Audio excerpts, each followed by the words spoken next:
Labas. Šiandien noriu kalbėti apie oro balionus. Tu turbūt žinai, kas yra oro balionai. Ar esi buvęs ar buvusi Vilniuje? Vilniuje yra daug pastatų.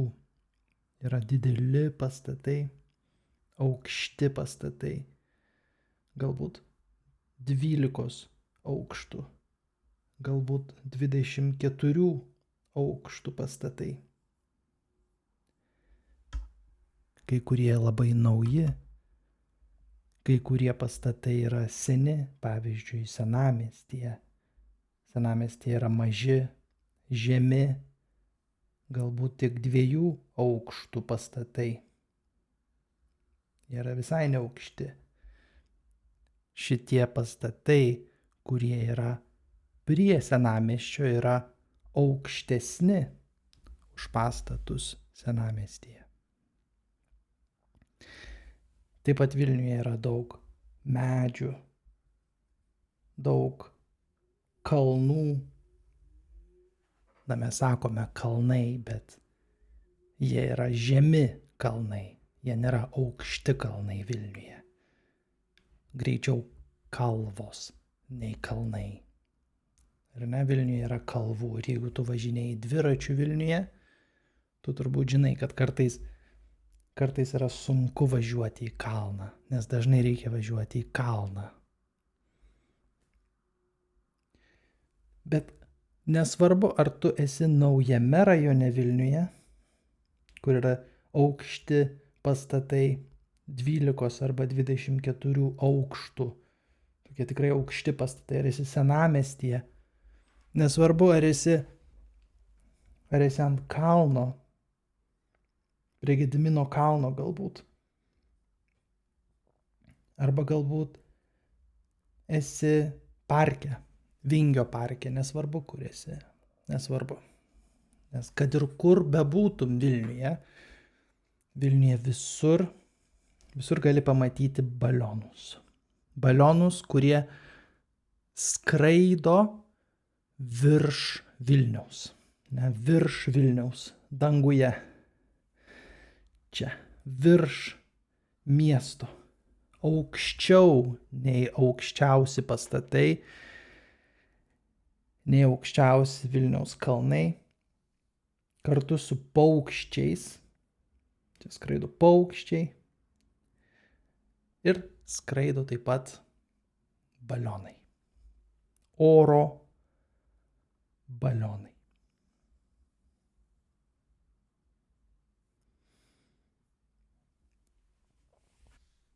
Oro balionai būna įvairių spalvų. Būna mėlyni oro balionai.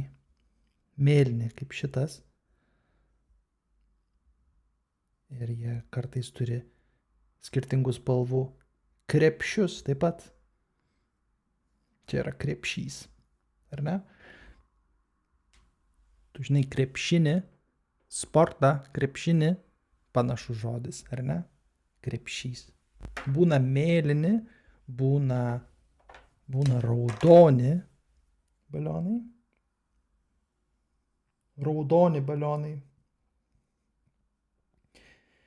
Ir jie taip pat turi raudonus krepšius. Būna oranžiniai balionai.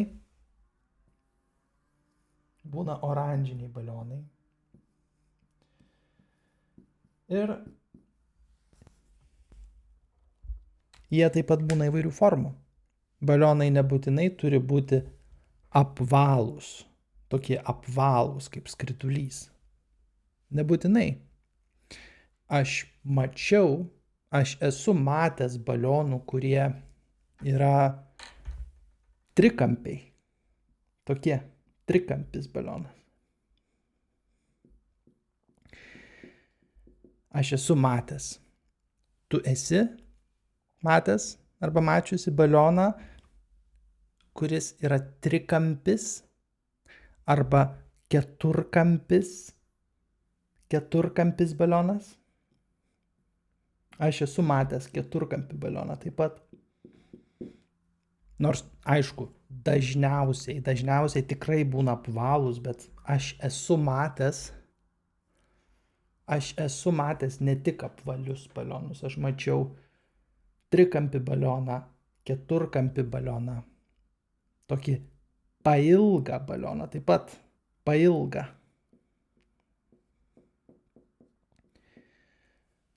Ir taip pat aš esu matęs keistą balioną, kuris turėjo ausis. Balionas, kuris turėjo ausis ir jis buvo panašus į kiškį. Jis turėjo ausis, jis turėjo akis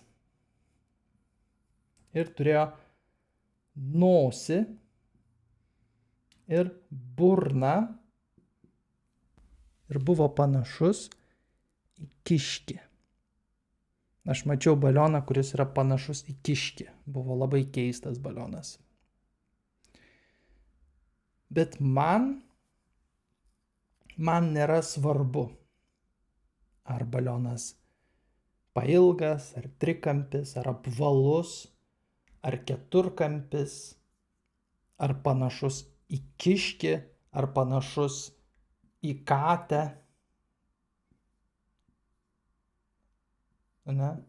Man nesvarbu, koks yra balionas, į ką panašus ir kokios formos, man nesvarbu, nes aš nenorėčiau skristi balionu.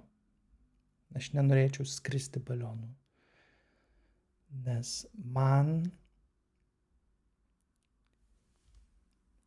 man nepatinka stovėti. Balione reikia labai ilgai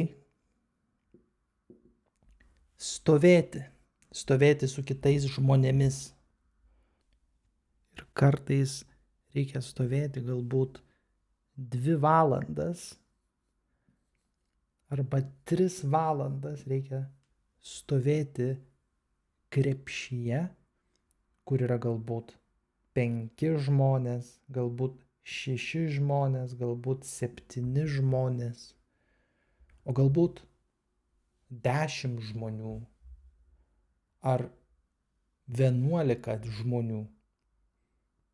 Nėra daug vietos, jūs esate visi kartu, labai daug žmonių mažame krepšyje. Ir man labiau patiktų skristi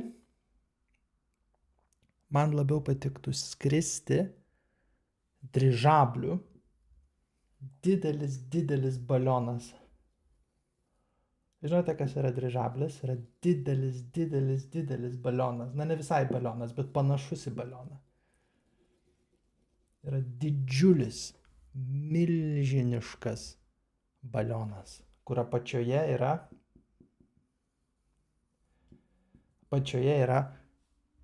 tokia kaip kabina, kur jūs galite sėdėti. Jūs galite sėdėti kaip autobuse arba kaip lėktuve. Ir jūs galite lėtai po truputį skristi į priekį. Ar ne? Ir skristi ne tik virš Vilniaus, ne tik virš vieno miesto. Jūs galite skristi toli. Jūs galite skristi per jūrą. Jūra, aišku, yra mėlyna. Turbūt net ne mėlyna, bet tiek to.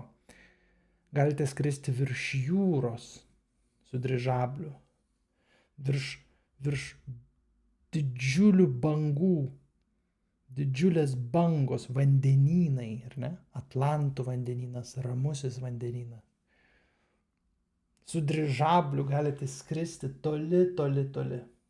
Dirižablis panašus truputį į žuvį. Atrodo kaip žuvis, ar ne? Tik apačioje yra tokia kabina.